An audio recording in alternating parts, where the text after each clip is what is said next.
One man who knows what it takes to succeed on the sevens circuit is Willy Ambaka. The powerful 28-year-old has been a rock for Kenya since his debut in 2011. My first big tournament, I remember, was Hong Kong. You know how it's like the mother of all the sevens tournaments. First game was versus Russia. Didn't get to play, thank God, because I've never seen such a massive crowd. I think there was like 60,000 to 70,000 people. And I remember sitting down there, I'm like, wow, like just the atmosphere itself just gave me butterflies. After that, went to Adelaide, Australia. That was also good. Played a few games, and I don't think I've ever missed a leg after that. Having established himself in sevens, international attention quickly grew for the winger, and in 2013, Ambaka shifted his focus towards the traditional format of the game.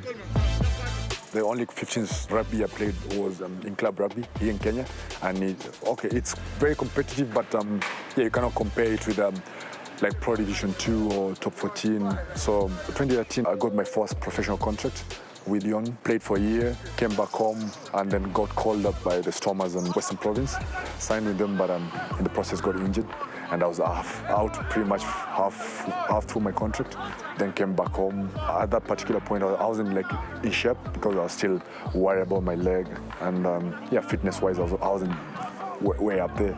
Got called up for the Kenya Sevens team, played the first 3 legs of 2016-2017 season, and that's when I got called up by the Mana 2 Tabas, and I played there for just 1 year.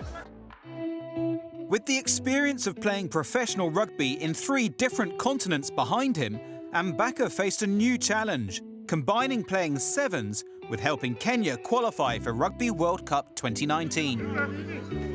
Fitting in is always the hard bit, but since I know most of the boys, they're very welcoming and very helpful in everything. So I'm the one who's playing catch-up, but it's been super easy because everybody's being helpful. Since we're also speaking the same language, you kind of pick it up pretty much quickly. And most of the moves that we use on the 15 side, we use it in club level as well. So it's quite easy to just fit in. Our days, depending where you come from, some guys have to wake up at 4 a.m. in the morning just to beat traffic because traffic always starts around 5:30. So we train from 5:30 to 8, have breakfast, have a little bit of a rest, and from 10 to 11:30, that's when you do the rugby and a conditioning session. So you do that 4 or 5 times a week. And for 15s, you find that you train Tuesday, Thursday, and probably camp on Saturday. And for camp, sometimes we go to Nanyuki, where we do some altitude training up the mountains, and it's always quite a good experience because we also train with the British Army boys, and they push you under the pump most of the time. And after finishing runners-up in the Rugby Africa Gold Cup, Kenya will battle it out against Germany, Canada and Hong Kong in November for the last spot at Japan 2019.